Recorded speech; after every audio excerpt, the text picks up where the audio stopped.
Incredible video coming out of the Trump administration today. We have Robert F. Kennedy Jr. talking about chemtrails with a member of the audience and saying that it's actually real. You know, the US is trying to ban these things. I think they banned them in Florida. Certain countries are explaining why certain people get sick and illnesses. And just from my own research, guys, I've been kind of doing a self-research myself, watching the kind of chemtrails in the sky. Not to sound too crazy about it, but he totally exposes everything here.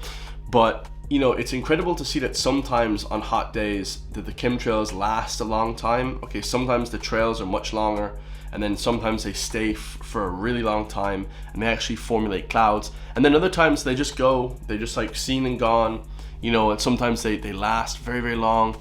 You know, sometimes the trails are very, very long as well. Sometimes the trails are very, very short and they just evaporate quickly.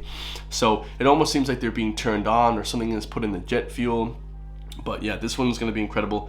Like, comment, subscribe. Let me know your thoughts in the comments down below. Do you think this is crazy, or do you think this is really happening? You know, because, you know, a lot of people are saying in the morning as well, after they spray the atmosphere, you can see dust coming off your car. Like in the mornings, guys, you know, I haven't driven the car for 2-3 days, and I go out to the car, and the back window and the front window and the bonnet of the car and the roof of the car is all like this sort of like thin dust, but it's almost like this black dust, this like gray dust. It's very, very strange, guys. I don't understand exactly what's going on, but the car doesn't accumulate dust in such a short period of time, especially when there's rain outside and there's weather elements. Very strange. Get the cat out of the bag. My name is Emily, and my biggest concern is the stratospheric aerosol injections that are continuously peppered on us every day. Bromium, aluminum, strontium, it's sprayed in our skies all day long. And I know you've talked to Dane Wigington about this. He seems to be one of the experts in the field. Is there a question? Yes. How do we stop it? So she said there's stratospheric aerosol injections, that's SRIs, in the atmosphere, also known as chemtrails, okay? It's not happening in my agency. You know, we don't do that. It's done, we think, by DARPA. And a lot of it now is coming out of the jet fuel. Yes, so, sir. you know, those materials are put in jet fuel. I'm going to do everything in my power to stop it. We're bringing on somebody who's going to think only about that, find out who's doing it, and holding them accountable. And so we need to look at all of those things, and then we need to do specific. Wow, that's insane. Even they had, what's his name, the Cookie Monster at the end right there. Absolutely insane. So for those who don't know what DARPA is, okay, DARPA, I'm about to show you guys right now, is the Department of like research, like secret research in America. It's the most secretive research center in the whole of the US, founded in 1958 by the president.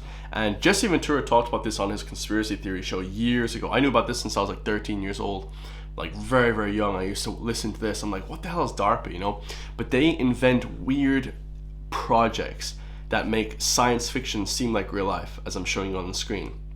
Okay, many, many weird projects. So plant-eating robots that are like a member of the Energy Autonomous Tactical Robot Program. Okay, they make like cyclone power technologies where a robot would be able to eat 150 pounds of biomass of grass basically, and then it was able to travel for 100 miles. So it's basically a car would be able to run off grass. Insane. Houses that repair themselves, okay? So lightweight sort of plywood 2x4 sandbags, okay, are normal for soldiers, but then these ones are able to create building materials that repair themselves when damaged. Like, that is insane. This is like some sci-fi type of stuff, guys, and this is what they're doing in this DARPA. You know, if people don't understand what DARPA is, Google DARPA. Lab grown blood, so they're able to make red blood cells and for transport fusions. The program was successful in decreasing the cost of synthetic blood for over 90,000 to under 5,000 per unit. Okay, new information has not been released, and the program was not listed in recent budget documents. So these are only the programs that they list in budget documents. Okay, most of the time they don't list these budgets because they want to keep them safe from China, Russia, because they'll steal their secrets. Okay, scary stuff, guys. This is the worst one of all time. Okay, cyborg insects. They hook up computers. They hook up like computers and you know, sort of like cameras to bugs, you know, to flipping mosquitoes, to loads of different insects, and then they carry and then they you know, they can infiltrate and they can surveil you while you're in your house, you know, while you're, you know, over on sea, you know, in different areas. So it's crazy. So unmanned aerial vehicles may be all the rage, but they're clunky and required people to design and assemble every piece. What if there's a way to piggyback sensors off flying creatures for free? Okay, so you wouldn't even be using drones. DARPA's spray bugs were part of a 2006 project called the Hybrid Insect Micro Mechanical Systems Program, run by the University of Michigan and Cornell University. Within a few years, researchers had developed interface capabilities of controlling insects' actions, so they could control insects in real time. Bro, this is the most insane thing in the world. And if plain old spy bugs weren't wild enough, the insects eventually received nuclear power. So they were powered by nuclear fissions, and they were able to go for miles and decades into people's houses. And you know, you just look at them, oh, that's a fly on the wall. Well, literally, it would be a fly on the wall. That's where the phrase came from. I would love to be a fly on the wall in that conversation. Well, these flies on the walls would actually be in these conversations, you know, overseas, Cuba, and you know, running missions in and out of Laos, Vietnam, type of stuff. In 2009, Cornell engineers revealed a prototype of radioactively powered transmissions for the cyborg insects. Nickel-23 isotopes would provide ample power to the sensors and transmitters that bugs might carry while remaining harmless to humans. Wild stuff. So if they had that back in Vietnam, like I said, you know, it would change the game, because you would just think, if you're living in a jungle environment, oh, that's just a regular bug, you know, that's just a regular cockroach or something. Well, in reality, it would be surveilling you. It would be like, you know, watching you, like crazy stuff, okay? Next one we have here is brain implants for PTSD. DARPA doesn't focus on cool gadgets. They also have brain implants. The systems-based neurotechnology for emerging therapies program, creating implanted closed-loop diagnosis and therapeutic system for treating and possibly even curing neuropsychiatric illnesses. Wild stuff, guys. Robot infantry mules, that actually exist. We already have those. 2014. They actually used those quite recently. Nuclear propelled spaceships.